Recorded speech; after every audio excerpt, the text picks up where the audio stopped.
I'm going to put the capacitor vertical like this. Again, we are ignoring gravity here. If this is the initial location and this is the final location of the particle, and the particle is actually negatively charged,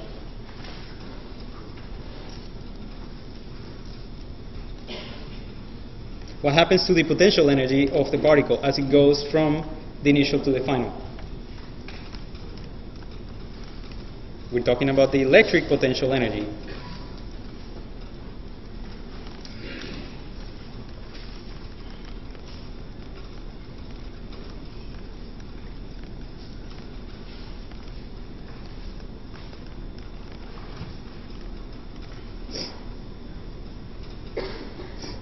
What's going to happen to that potential energy?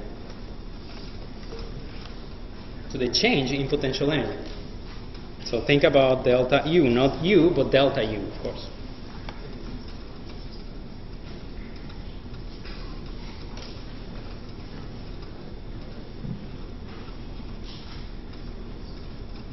So 2 decreases.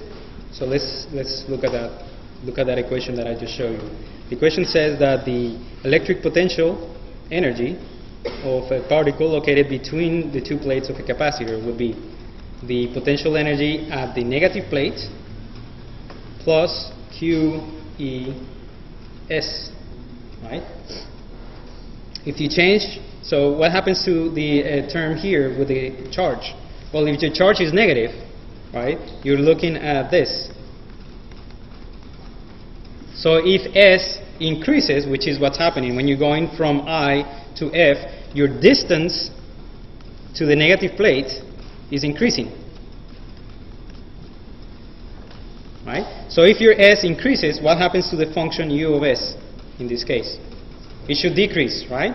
So your final potential energy should be less than your initial energy, potential energy. Correct?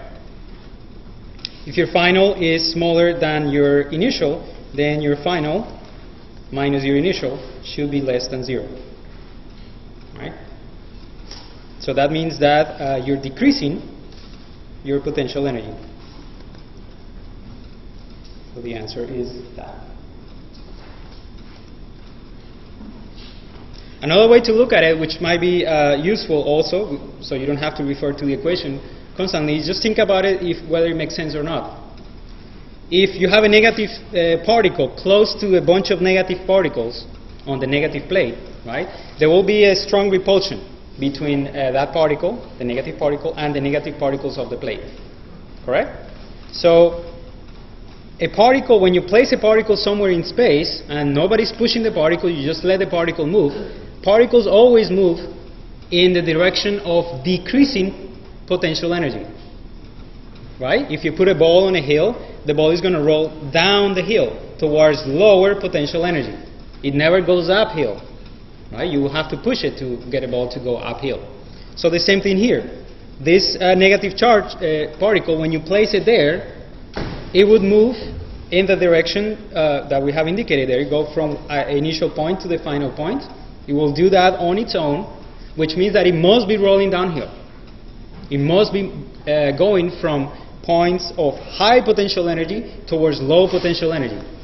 Right? So you're decreasing your potential energy. The particle is decreasing its potential energy when it does that. So that would be another way to think about it without referring to the equation that we derived before. So what about the capacitor again? Positive. Now positive is on this side, negative is on this side. You have a positively charged particle Q, and it moves from the initial location to final location over here. So what's the potential energy again?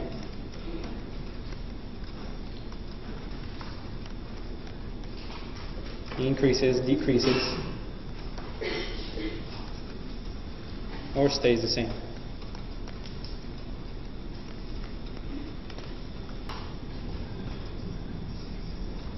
Okay, most people are pretty sure that it stays the same.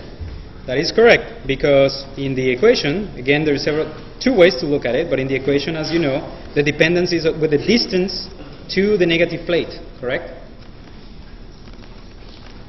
So between I and F, your distance to the negative plate has not changed at all. You're moving in a line that is parallel to the plate, so that's the same. All right. Another way to look at it is look in terms of the work done by the electric forces. If you're moving a particle in this direction, if this is your delta S, the force acting on that particle is at all times has been this way. So the force is perpendicular to the displacement. Therefore, the work done by the electric force should be equal to 0. If the work done by the electric force is equal to 0, then the change in potential and electric energy should be also equal to 0. They're the negative of each other. Right? So that's another way to look at it.